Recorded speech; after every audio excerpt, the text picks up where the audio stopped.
প্রশ্ন উঠেছে নতুন করে, শেখ হাসিনার সরকার কি অভ্যুত্থানের মাধ্যমে চলে গিয়েছিল কিংবা তার সরকারের পতন হয়েছিল, নাকি অন্য কোনোভাবে এই পতনটা হয়েছিল? শেখ হাসিনা সরকারের পতনের পরে তার পদত্যাগপত্র নিয়ে যে বিতর্ক হয়েছিল, সেই বিতর্কের কি কোনো সমাধান হয়েছে? সেই বিতর্কের সমাধান যখন এখন পর্যন্ত হয়নি, তখন শেখ হাসিনার পরে সংবিধানে না থাকা সত্ত্বেও অন্তর্বর্তী সরকার হিসেবে প্রফেসর ইউনূসের দায়িত্ব নেওয়া, সেটা কি বৈধ নাকি অবৈধ?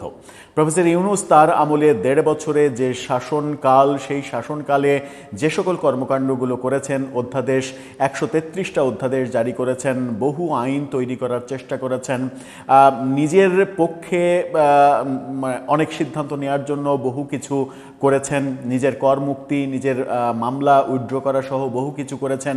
সেগুলো কি বৈধ নাকি অবৈধ? এরকম অনেকগুলো প্রশ্ন আদালতের সামনে এসেছে। সুপ্রিম কোর্টের জ্যেষ্ঠ আইনজীবী অ্যাডভোকেট মহসিন রশিদ, যিনি মুসলিম লীগেরও বর্তমান প্রধান হিসেবে দায়িত্ব পালন করছেন, সেই মহসিন রশিদ একটা রিট পিটিশন করেছিলেন আদালতে, যার ফলাফল আমরা আজকে হয়তো হাতে পাব। গতকালকে আদালতে তিনি এবং তার আইনজীবী জানিয়েছেন আজকে সেই রিটের ফয়সালা হবে, আদালত সিদ্ধান্ত নেবেন। আদালতে কি চাওয়া হয়েছিল? আদালতে মূলত চাওয়া হয়েছিল সেটা হচ্ছে প্রফেসর ইউনূসের মেটিকুলাস শাসনকালকে জুড়ে পুরো শাসনকাল নিয়ে একটা স্বাধীন তদন্ত কমিশন তৈরি করা। প্রফেসর ইউনূস সরকারের বিরুদ্ধে কি তদন্ত কমিশন হতে চলেছে? আমরা একদিন আগেই যখন দেখলাম যে প্রফেসর ইউনূসের বিদেশ যাত্রা নিষেধাজ্ঞা চেয়ে যে আবেদন, সেই আবেদন আদালত নাকচ করে দিলেন, ঠিক সেই মুহূর্তে কি আমরা কোনো ধরনের কোনো প্রত্যাশা করতে পারি যে প্রফেসর ইউনূসের বিরুদ্ধে তদন্ত কমিশন হবে, নাকি এই রিটটাও আদালতে খারিজ হয়ে যাবে? চলুন, কি চাওয়া হলো, কি বক্তব্য দেয়া হলো, বিশেষ করে শেখ হাসিনা সরকার অভ্যুত্থানের মাধ্যমে পতন ঘটেনি তাদের, এই যে দাবি করা হলো, সেটার পেছনে মূলত যুক্তিটা কি? থাকবেন পলিটিক্স টিভির নিয়মিত আয়োজনে।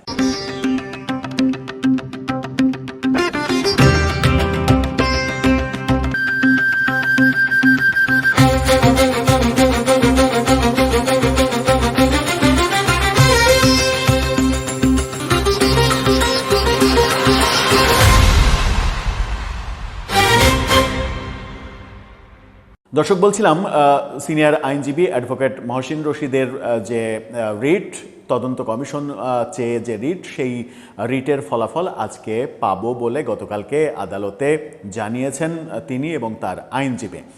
প্রেস ব্রিফিংয়ে বিস্তারিত কথা বলেছেন এবং সবথেকে সেখানে ইন্টারেস্টিং কথা তার আইনজীবীর যেটা মনে হয়েছে সেটা হচ্ছে, তিনি বলেছেন যে প্রফেসর ইউনূসের আমল, তার আগে শেখ হাসিনার যে পতন, সেই পতন অভ্যুত্থানের মাধ্যমে হয়নি। তাহলে কি এটা ষড়যন্ত্র ছিল নাকি অন্য কিছু ছিল? সেই প্রশ্ন তাকে পাল্টা করা হয়। তিনি বলেছেন যে লেটস সি, তদন্ত কমিশন যদি হয় তাহলে তদন্ত কমিশনই খুঁজে বের করবে যে শেখ হাসিনা সরকারের পতনের পেছনে আদতে মূল কারণটা কি। কিন্তু তিনি মনে করেন যে অভ্যুত্থানের মাধ্যমে শেখ হাসিনা সরকারের পতন হয়নি। আবার তিনি এটাও দাবি করেছেন যে শেখ হাসিনা পদত্যাগ করেনি। তিনি বলেছেন রাষ্ট্রপতি স্বয়ং বলেছেন যে তার পদত্যাগপত্র আমার কাছে নেই, সুতরাং তার যে পদত্যাগ, সেই পদত্যাগ প্রক্রিয়া হয়নি, তাকে জোর করে দেশের বাইরে পাঠানো হয়েছে, এরকম বক্তব্য দিয়েছেন তিনি। যদি পদত্যাগ করেও থাকেন, তার বক্তব্য হচ্ছে যদি পদত্যাগ করেও থাকতেন, তবুও সংবিধান অনুযায়ী তার জায়গায় আরেকজনের প্রধানমন্ত্রী হিসেবে দায়িত্ব নেওয়ার কথা। কিন্তু সংবিধান বিরোধী অবস্থানে গিয়ে এই যে অন্তর্বর্তীকালীন সরকারের ব্যবস্থা, এটা সংবিধানে নেই। তারা সুপ্রিম কোর্টের রেফারেন্সের আশ্রয় নিতে চেয়েছে, কিন্তু সুপ্রিম কোর্টের রেফারেন্স নিয়েও তাদের বক্তব্য রয়েছে, বিতর্ক রয়েছে। কারণ সেই সময় সুপ্রিম কোর্টের রেফারেন্স নিয়ে সংবিধানের অনুচ্ছেদ অনুযায়ী যে রেফারেন্স, সেই রেফারেন্স নিয়েও বিতর্ক হয়েছে। কারণ সেই সময় প্রধান বিচারপতি তিনি পলাতক ছিলেন। তিনি আদালতে ছিলেন না। পরবর্তীতে সেনাবাহিনীর যে লিস্ট, সেনা নিবাসে যাদেরকে আশ্রয় দেওয়া হয়েছিল, সেই লিস্টে তৎকালীন প্রধান বিচারপতির নামও দেখা গেছে। বিচারপতি এবং আপিল বিভাগের অন্যান্য বিচারপতিরাও সেনা নিবাসে নিরাপদ আশ্রয়ে ছিলেন। সুতরাং তারা কার কাছ থেকে এই রেফারেন্স নিলেন? তাহলে প্রধান বিচারপতিই ছিলেন না। প্রধান বিচারপতির স্বাক্ষর ছাড়া তো রেফারেন্স হবে না। এই বিতর্কগুলো সামনে এসেছে। তারা চেয়েছেন একটা স্বাধীন তদন্ত কমিশন। কেন এই তদন্ত কমিশন চেয়েছেন? তদন্ত কমিশন যে কাজটা করবে সেটা হচ্ছে যে প্রফেসর ইউনূসের যে সরকার, সেই সরকার বৈধ নাকি অবৈধ সেটা খুঁজে বের করবে। সাংবাদিকদের যে প্রশ্ন, সেই প্রশ্নের উত্তরে তিনি বলেছেন এই সরকার বৈধ নাকি অবৈধ সেটা খুঁজে বের করার দায়িত্ব তদন্ত কমিশনের। এবং তারা বলেছেন যে প্রফেসর ইউনূসের শাসন ব্যবস্থা তো অবৈধ, সংবিধান বিরোধী তো অবশ্যই, পাশাপাশি সেটা হচ্ছে তার শাসনকালে অর্থনৈতিক ক্ষেত্রে, মার্কিন চুক্তির ক্ষেত্রে, স্বাস্থ্য খাতে, বিশেষ করে হামের ক্ষেত্রে যে ধরনের অপশাসন এবং যে ধরনের দেশবিরোধী কর্মকাণ্ড দেখা গেছে সেগুলোরও তদন্ত হতে হবে। এবং টোটাল শাসন ব্যবস্থায় ১.৫ বছরের যে শাসনকাল, সেই শাসনকাল সম্পর্কে স্বাধীন তদন্ত কমিশন একটা তদন্ত করবে। তদন্ত করে প্রকৃত চিত্র বের করে আনবে যে প্রফেসর ইউনূস কি সর্বনাশ এই দেশের করেছেন। যদি সত্যিই সেরকম একটা তদন্ত কমিশন হয়, আদালতের নির্দেশে এরকম তদন্ত কমিশন গঠন করতে যদি সরকার বাধ্য হয়, তাহলে পরিস্থিতি কোন দিকে যাবে? প্রফেসর ইউনূস সরকারের কোনো কিছুই কি পজিটিভ আকারে উঠে আসবে? সেই সম্ভাবনা একেবারেই কম। কিন্তু আদৌ তদন্ত কমিশন হবে বলে আমি অন্তত মনে করছি না। এটা আমার ব্যক্তিগত মতামত। আমার ব্যক্তিগত মতামত যে এই আবেদন আজকে আদালতে খারিজ হয়ে যাবে।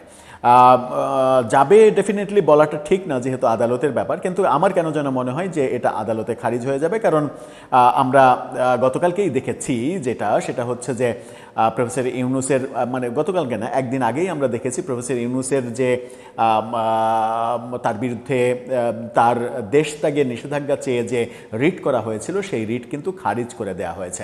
আদালত থেকে বলেছেন প্রফেসর ইউনূস দেশ ছেড়ে পালিয়ে যাবার লোক নয়, সুতরাং তার বিরুদ্ধে দেশ ত্যাগের নিষেধাজ্ঞা দেওয়ার কোনো মানে হয় না। তার ব্যবসা প্রতিষ্ঠান সহ অনেক কিছু বাংলাদেশে আছে, সেগুলো রেখে তিনি দেশ ছেড়ে পালিয়ে যাবেন না, এরকম বক্তব্য আদালতের অবজারভেশনে আমরা পেয়েছি এবং সেই রিট খারিজ করে দেওয়া হয়েছে। সেই যে ব্যাপারটা ঘটলো সেখান থেকেই বলে দেয়া যায় যে প্রফেসর ইউনূসের বিরুদ্ধে কিংবা প্রফেসর ইউনূসের ক্ষতি হোক এরকম কোনো সিদ্ধান্ত মনে হয় আদালত থেকে আসবে না। কারণ প্রফেসর ইউনূসের সরকার যদি আনুষ্ঠানিকভাবে, প্রাতিষ্ঠানিকভাবে বিতর্কিত হয়ে যায় এবং সেই বিতর্কিত ব্যাপারটা যদি আদালত থেকে স্বীকৃতি চলে আসে, তাহলে পুরো জুলাই বিপ্লবটা বিতর্কিত হয়ে পড়বে। তাতে করে শেখ হাসিনার সরকারের জন্য পজিটিভ ভাইব তৈরি হবে। নিশ্চয়ই শেখ হাসিনা সরকারের জন্য কোনো পজিটিভ ভাইব তৈরি হোক এরকম কোনো কিছু এখন সিদ্ধান্ত আকারে আসবে না, সেটা যে দিক থেকেই আসুক। সুতরাং এই যে রিট করে অ্যাডভোকেট মহসিনরা যারা মনে করছেন যে তাদের পক্ষে রায় আসবে, এবং গতকালকে খুবই কনফিডেন্ট মনে হয়েছে তাদের বক্তব্যে, কিন্তু সেটা মনে হয় যে সে আশায় গুড়ে বালি হয়ে যাবে। দর্শক, আপনার কাছে কি মনে হয়? আদালত থেকে প্রফেসর ইউনূসের বিরুদ্ধে সিদ্ধান্ত আসবে বলে আপনি মনে করেন? আপনার মতামত জানিয়ে লিখতে পারেন আমাদের কমেন্ট বক্সে।